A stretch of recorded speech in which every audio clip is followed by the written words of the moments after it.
But I want to talk to resident number 9 here, Charlie Davies. Because, Charlie, I believe that Haji Wright and Patrick Agyemang are, if you have, let's talk about the number 9s. You got Flo Balogun, for sure, locked. Ricardo Pepi, for me, is a lock.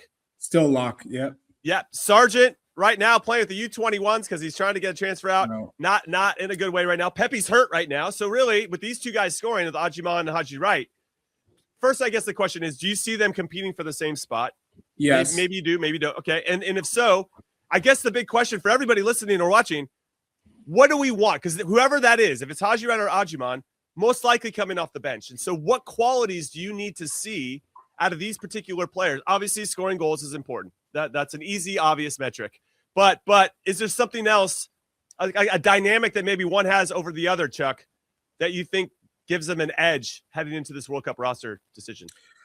Well, the edge is with Haji Wright, given his last strong performance with the U.S. men's national team. We're talking about 2 goals against a World Cup opponent in Australia.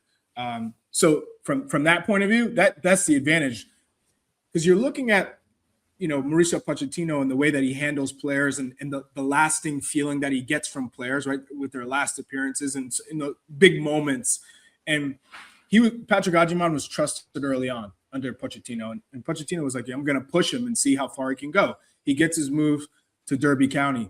Now, when you look at where I think the differences are between the two strikers, I just think Haji Wright maybe is a little bit more gifted in the way that he finishes. I think he's more mature in the way that he finishes.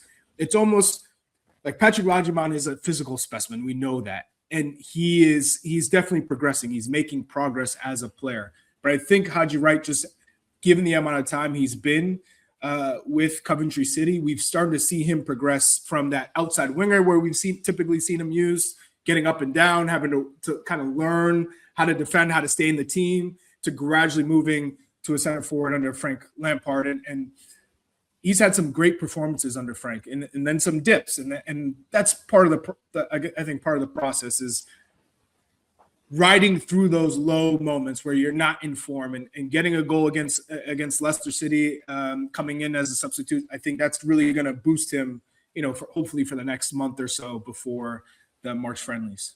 Yeah. Chuck, go ahead. Sorry. No, go ahead. No, we were having a discussion, Jimmy, yesterday about these two, you and I, right?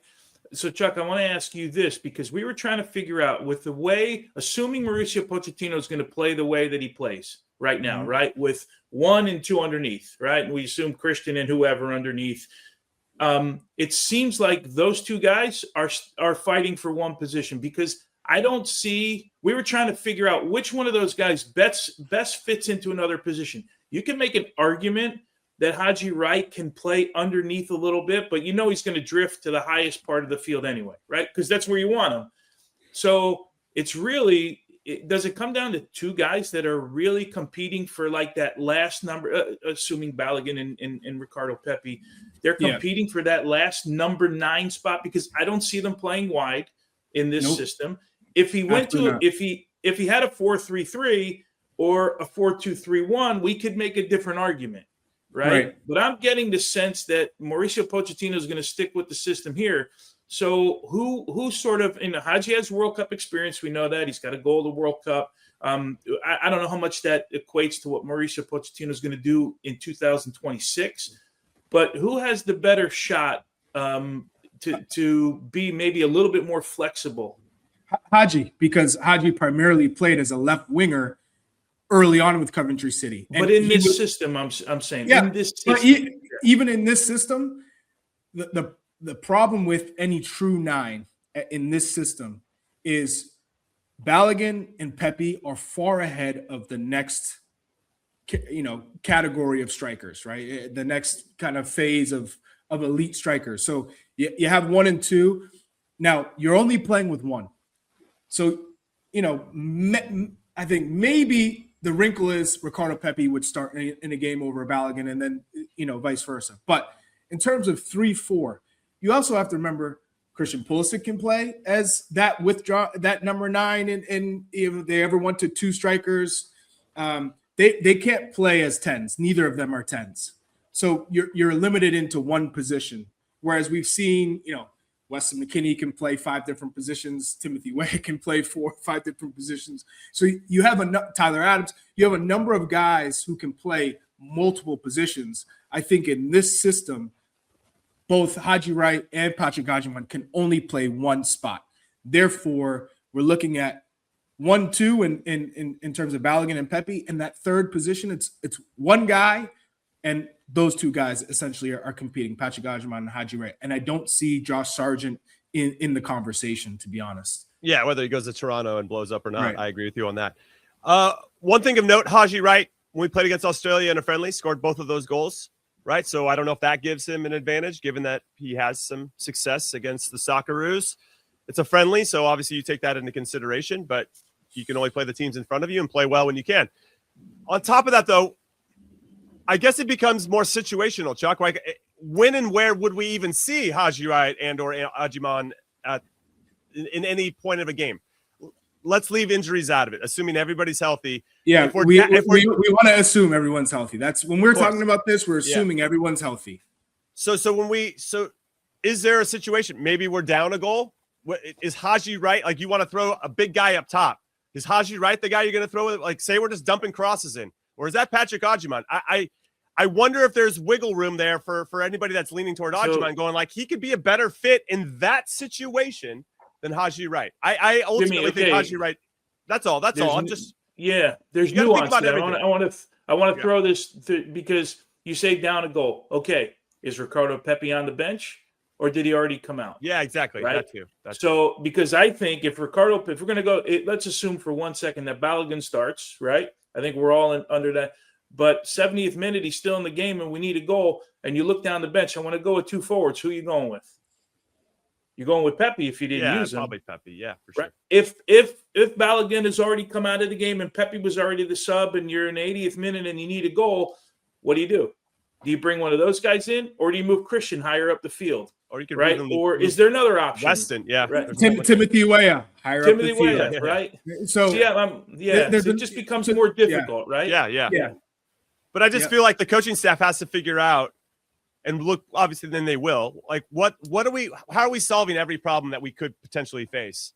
And then I wonder, does Agyemang, because of his size and because he's good in the air? I don't want to hear anything about size, to be honest. I'm just saying, though. I mean, like he just scored a banging header. Size is probably the most overhyped thing in sports, in our sport.